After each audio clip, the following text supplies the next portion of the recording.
Greetings. Today I would like to discuss with you about a major topic of international relations. It has to do with Cyprus, the Republic of Cyprus, which has been occupied by Turkey. Part of it, the northern part of Cyprus, has been occupied by Turkey since 1974.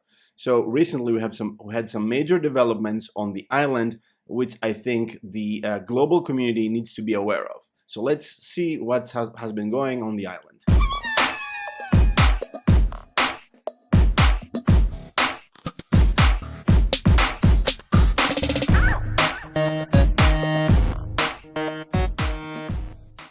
Hello, my name is Kalenteridis. I'm a Greek professor of international relations. I teach international relations, politics, globalization, etc. And today our topic has to do with Cyprus. As you know, Cyprus is an independent country. It's a member of the European Union.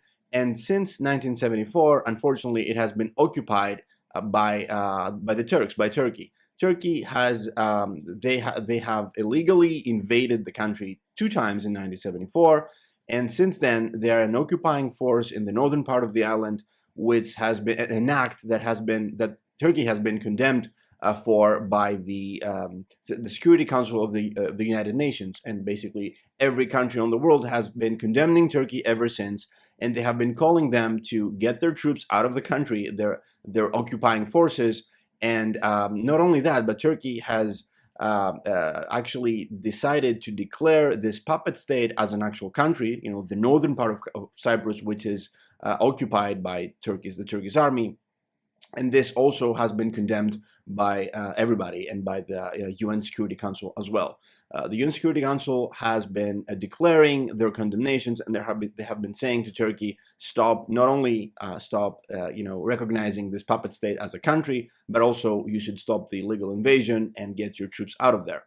Up until this very day, Turkey has almost 40,000 troops in the occupying part of the country. Not only that, they have been bringing immigrants in the country, mainly Turks, but not only, to create an ethnic cleansing or create an ethnic demographic and instigate demographic engineering on the northern part of the country, which was mainly inhabited by the local people. The local people are Greeks. Some of them are the majority are Christian. Some of them were Muslim. And Turkey is basically demographically engineering the northern part of the island with immigrants, and they have been Turkifying the northern part of the island, which is again illegal by international law. So what happened Friday, the 18th of August, is today's topic.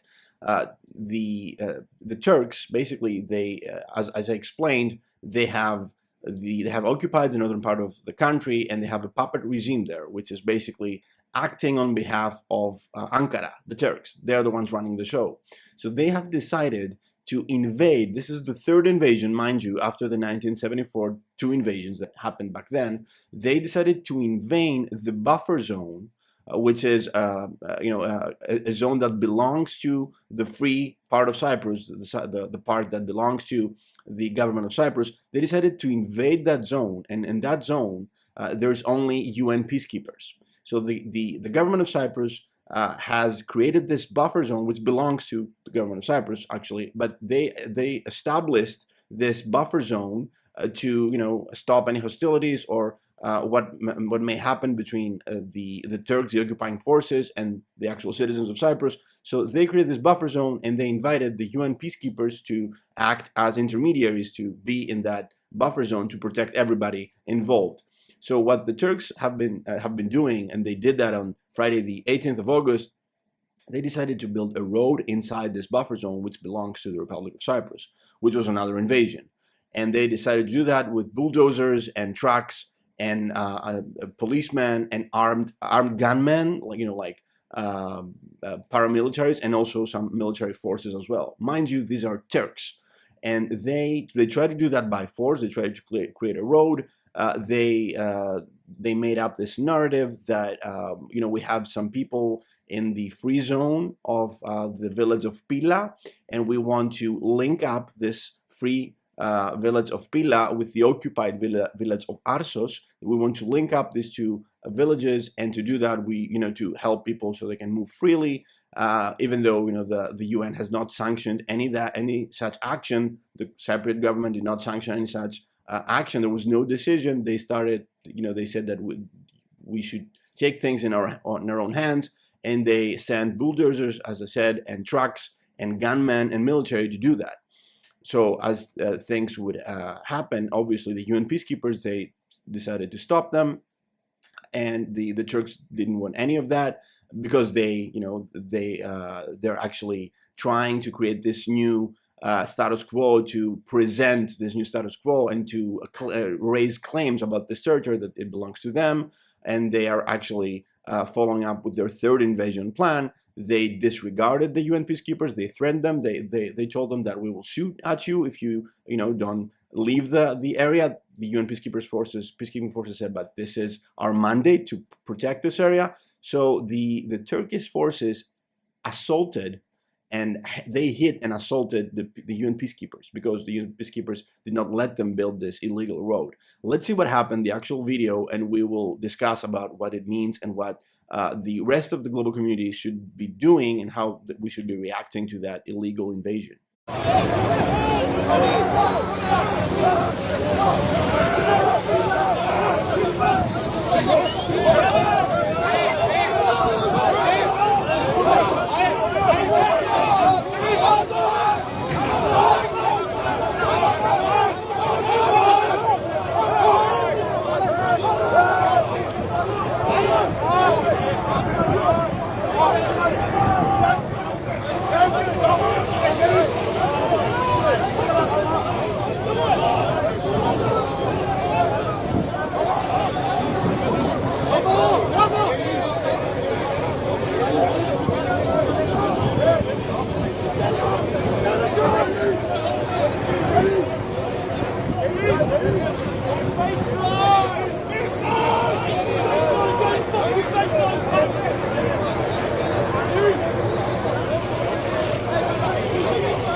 Great!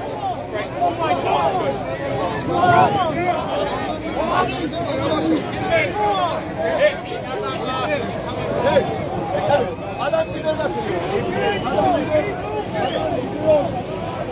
So as you saw in the video, this was a brutal assault, a brutal attack against the UN peacekeepers. And this was actually, this was the video. We have this video from some British UN peacekeepers, but there were many others targeted. At least 10 people had to be hospitalized after this incident. As you saw in the video, the UN peacekeepers were not threatening the Turks. These people were not. You may think that that was a mob assaulting the UN peacekeepers. They were not. They were actually members of the Turkish special forces, members of the Turkish army that they operate. Again, the Turks have a 40,000 soldiers as the occupying force of the island. And they assaulted the UN peacekeepers. The UN peacekeepers did not pose any threat. They were raising their hands by saying, we don't want to, fight with you. We're peacekeepers. We're not here to fight anybody. Do not assault us. But they were punching them. They were hitting them. People had broken noses. One person, he was throwing up blood. He was thrown down in the middle of the dirt, and he was being kicked by the Turks. In other instances, this is a blatant violation of international law, and this constitutes a war crime, actually. I wanted to discuss about that specific issue because this is unacceptable. Assaulting a UN peacekeeping force, which is there to ensure that people, that kids, that non-militants, non-combatants, anybody is safe, and they are trying to make sure that everybody gets to live their life peacefully. This is not only a blatant violation of international law, this constitutes a war crime according to international law. And I'm going to go through that in a minute. We need to know what happened because we need to stop this from happening again in the future. Actually, many countries condemned the attack.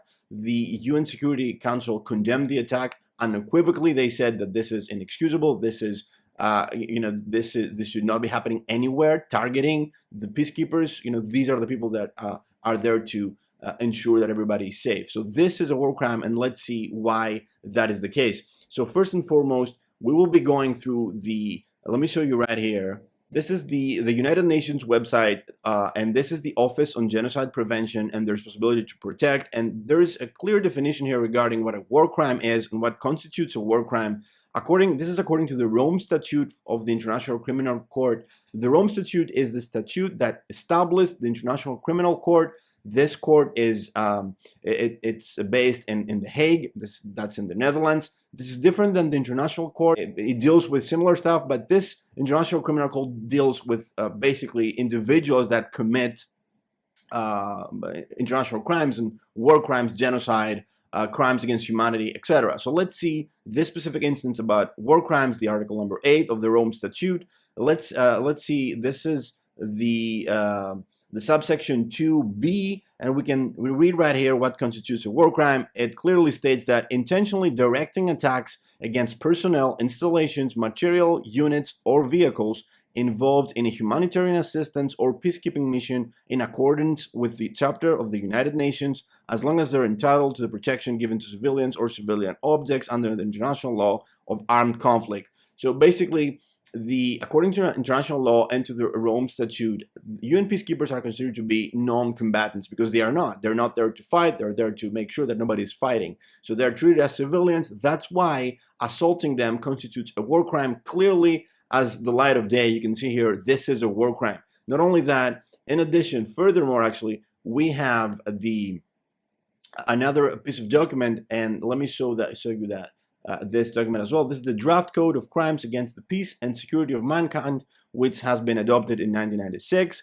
And this is interesting because this talks about, as stated, crimes against the peace and security of mankind. And as you can see right here in article number 19, titled Crimes Against United Nations and Associated Personnel, anything, as we can see here, violent attack upon the official premises, the private accommodation, or the means of transportation, whatever, the people, murder, kidnapping, or other attacks upon the person or liberty of any such personnel is a crime against the peace and security of mankind. This is really big crimes committed by the Turkish occupying forces in Cyprus, in northern. It was actually in the free part of Cyprus, but the occupying forces are in the northern part of the island. But they invaded basically the free part, the unoccupied, the Republic of Cyprus. So what we should be doing here, and it's clear, I think, we should be letting our governments, our politicians, our members of parliament, our senators, our congressmen and congresswomen,